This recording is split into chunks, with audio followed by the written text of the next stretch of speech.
ਚਾਵਲ ਲੈ ਕੇ ਘਰ ਗਿਆ। ਉਹਦੀ ਮਾਂ ਨੂੰ ਪਤਾ ਚੱਲਿਆ ਵੀ ਇਹ ਸਹੁਰਿਆਂ ਘਰ ਗਿਆ ਸੀ। ਉਹਨੇ ਚੁੱਕਿਆ ਕਰਾਨ ਉਹਦੇ ਸਿਰ ਤੇ ਰੱਖ ਦਿੱਤਾ ਵੀ ਆ ਤੈਨੂੰ ਕਰਾਨ ਦੀ ਕਸਮ ਲੱਗੇ ਜੇ ਉਹਨਾਂ ਦੀਆਂ ਤੂੰ ਦਲੀਜਾਂ ਲੰਘੇ ਤੇ ਉਹਨਾਂ ਤੇਰੀ ਭੈਣ ਦਾ ਰਿਸ਼ਤਾ ਨਹੀਂ ਲਿਆ। ਮੁਸਤਫਾ ਸਾਡੇ ਘਰ ਨਹੀਂ ਆਇਆ, 20-25 ਦਿਨ ਨਹੀਂ ਆਇਆ। ਹੁਣ ਮੈਂ ਪੁੱਤਰ ਰੱਖੀ ਸੀ ਸ਼ਾਦੀ ਆਪਣੀ, ਜਿਹੜੀ ਛੋਟੀ ਬੇਟੀ ਹੈ ਮੇਰੀ ਸਭ ਤੋਂ।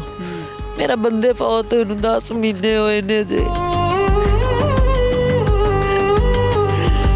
ਸਾਲ ਦੇ ਵਿੱਚ 2 ਮੌਤਾਂ ਮੇਰੇ ਘਰ ਵਿੱਚ ਹੋ ਗਈਆਂ ਨੇ। ਮੈਂ ਬੱਚੀ ਦੀ ਸ਼ਾਦੀ ਰੱਖੀ ਸੀ। ਇਹ 18 ਤਰੀਕ ਦੀ ਗੱਲ, ਇਤਵਾਰ ਨੂੰ ਰਾਤ ਅਸੀਂ ਗਏ ਆ ਮਾਂ ਪੁੱਤਰ ਦੋਵੇਂ। ਇੰਜ ਮੇਰੇ ਪੁੱਤਰ ਨੇ ਹੱਥ ਜੋੜੇ ਨੇ ਸਨਾ ਦੀ ਸੱਸ ਅੱਗੇ ਵੀ, ਮਾਂ ਜੀ ਜੋ ਗਲਤੀ ਹੋ ਗਈ ਜੋ ਵੀ ਉਹਦੇ ਤੇ ਮਿੱਟੀ ਪਾਓ। ਅਸੀਂ ਛੋਟੀ ਦੀ ਸ਼ਾਦੀ ਰੱਖੀ ਤੇ ਤੁਸੀਂ ਸ਼ਾਦੀ ਤੇ ਆਉਣਾ ਹੈ। ਅਗਲੇ ਮਹੀਨੇ ਸ਼ਾਦੀ ਰੱਖੀ? ਅਗਲੇ ਮਹੀਨੇ ਦੀ 13 ਤਰੀਕ ਦੀ। ਉਹਨੇ ਨਾ ਅੱਗੋਂ ਗੱਲਾਂ ਕੀਤੀ ਗਈ ਹੈ ਆਪਣੇ ਪੁੱਤਰ ਨੂੰ ਵੀ ਵਿੱਚ, ਮੇਰੇ ਪੁੱਤਰ ਨੂੰ ਵੀ, ਮੈਨੂੰ ਵੀ। ਤੂੰ ਹੈਗਾ ਹੀ ਨਮਰਦੇ, ਤੂੰ ਇਸ ਤਰ੍ਹਾਂ ਹੈ, ਤੂੰ ਇਸ ਤਰ੍ਹਾਂ ਹੈ, ਤੂੰ ਫਲਾਣਾ ਹੈ। ਖੈਰ ਅਸੀਂ ਪੁੱਤਰ ਕੋਈ ਗੱਲ ਨਹੀਂ, ਜਵਾਬ ਨਹੀਂ ਦਿੱਤਾ ਵੀ ਸਾਡੀ ਉਧਰ ਧੀ ਹੈ, ਨਾ ਜਾਣੀਏ ਅਸੀਂ ਕੋਈ ਗੱਲ ਕਰੀਏ ਸਾਡੀ ਧੀ ਅੱਗੇ ਆਵੇ। ਅਸੀਂ ਪੁੱਤਰ ਕੋਈ ਗੱਲ ਨਹੀਂ ਕੀਤੀ।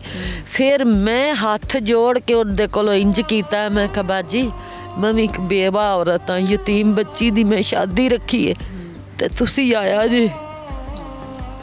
ਉਹਨੇ ਕਹਾ ਨਹੀਂ बेटा तुम्हारा आए ले जाए छोड़ जाए, ले जाए छोड़ जाए, सना नू असी नहीं आना।